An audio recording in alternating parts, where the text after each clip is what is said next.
But if you have seen Avengers Endgame, enjoy the trailer. B맨 채널은 AMD 라이젠과 함께합니다.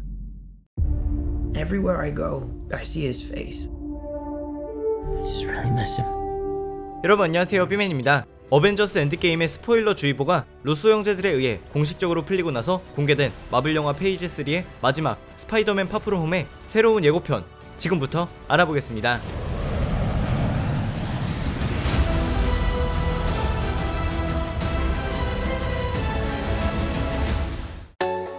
예고편의 시작은 아이언맨의 죽음이 공식화되고 많은 사람들이 슬픔에 잠겨 있는데요.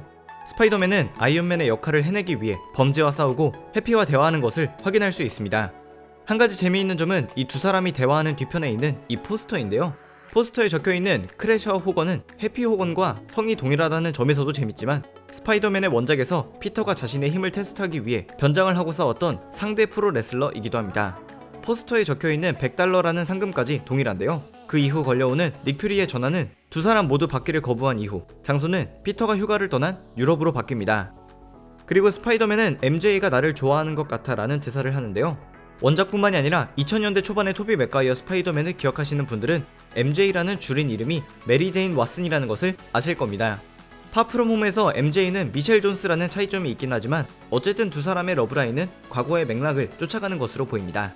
그리고 나서 피터는 연락을 거부하다가 드디어 닉 퓨리를 만나게 되는데요. You're a very difficult person to contact, Spider-Man. 그는 피터를 물의 도시 베니스의 지하에 위치해 있는 한 비밀 공간으로 데려가 퀸틴 백이라는 남자, 즉 미스테리오를 소개시켜줍니다. 닉 퓨리는 이 남자가 자신들의 지구가 아닌 다른 지구에서 왔다고 설명하는데요. 우주 바깥에 타노스와 같은 외계인들이 존재한다는 사실을 넘어서 직접 먼지가 되어봤던 두 사람은 다중우주라는 말도 안 되는 개념도 실존할 수 있다는 것을 이해했음을 파악할 수 있는 대사입니다. 참고로 스파이더맨은 아스가디언즈 오브 갤럭시가 된 토르와 토니의 장례식 이후 온 우주를 돌아다니며 다시 세상을 구하고 있는 캡틴 마블이 이들을 도와줄 수 없다는 것을 알게 되는데요. 예고편에서 닉 퓨리는 스파이더맨에게 아이언맨이 가졌던 책임감을 넘겨받으라고 이야기하고, 피터는 퀸틴 백에게 자기는 좋아하는 여자애한테 고백을 해야 한다고 말하는 동시에 그에게 세상은 아이언맨의 후계자를 필요로 한다는 이야기를 합니다. 즉 이번 영화는 피터가 초중반부까지는 자신은 아이언맨을 대체할 수 없고 이러한 책임감을 타인에게 전가하려고 하며 최후에는 자신이 아이언맨을 대체하는 인물이 되어야 한다는 것을 깨닫게 된다는 스토리라인을 예측해볼 수 있는데요.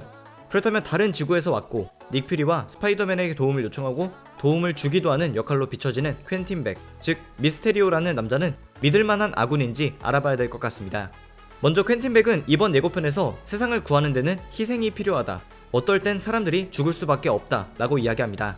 최선을 다하는 상황에서도 생기는 작은 희생들 때문에 고통스러워하던 아이언맨의 정신과는 완전히 다른 방향성을 가지고 있는 대사인데요. Who's going to avenge my son, Stark? He's dead, and I blame you. 단순히 이런 대사뿐만이 아니라 애초에 미스테리오라는 캐릭터가 특수한 능력이 없으나 뛰어난 그래픽을 만들 수 있는 기술자이며 원작에서 1964년 스파이더맨의 적으로 등장한 이후 영원한 스파이더맨의 대표적인 적 중 하나이고, 과거 행적 중 하나가 사람들에게 주목받고 싶어서 영웅들을 쓰러뜨리려고 했던 인물이기 때문에 마블이 작정하고 미스테리오를 영화 버전에서는 슈퍼히어로로 만들려고 하지 않는 이상은 무조건 악당이 될 것이라 생각합니다. 이는 다시 말해 그가 닉 퓨리를 속이는데 이야기했던 다중우주에 대한 이야기도 거짓일 가능성이 농후하다는 것인데요. 최고의 스파이 중 하나인 닉 퓨리를 쉽게 속일 수 있었던 이유는 퀸틴 백이 뛰어난 거짓말쟁이이자 마법처럼 보이는 자신의 기술까지 구현해낼 수 있을 정도의 초고퀄리티 거짓말을 총동원했기 때문이라고 생각합니다. 그 이외에도 짜잘하게 뉴욕, 프라하, 베니스, 런던 등 미국을 넘어 유럽의 주요 관광지들이 확인되는 만큼 유럽 전역을 배경으로 한다는 점, 네드와 네드의 여자친구로 나오는 배우 앵거리 라이스는 영화 에브리데이에서 이뤄지지 않은 커플로 나왔었다는 점, 스파이더맨이 착용하는 선글라스는 인피니티 워에서 토니가 착용했던 것이라는 점, 이번 영화에는 아이언 스파이더맨 수트, 일반 수트, 블랙 앤 레드 수트, 블랙 수트까지 총 4개의 스파이더맨 수트가 나온다는 것을 알 수 있습니다.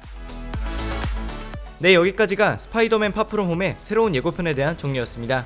아이언맨과 블랙 위도우의 죽음, 캡틴 아메리카의 은퇴도 모두 이뤄진 상황에서 그려지는 첫 번째 마블 영화라는 데에서 큰 의미가 있다고 할 수 있을 것 같은데요. 오직 스파이더맨의 이야기에만 집중을 할지 그 이상을 그리게 될지가 기다려지는 영화입니다. 감사합니다. 지금까지 B맨이었습니다.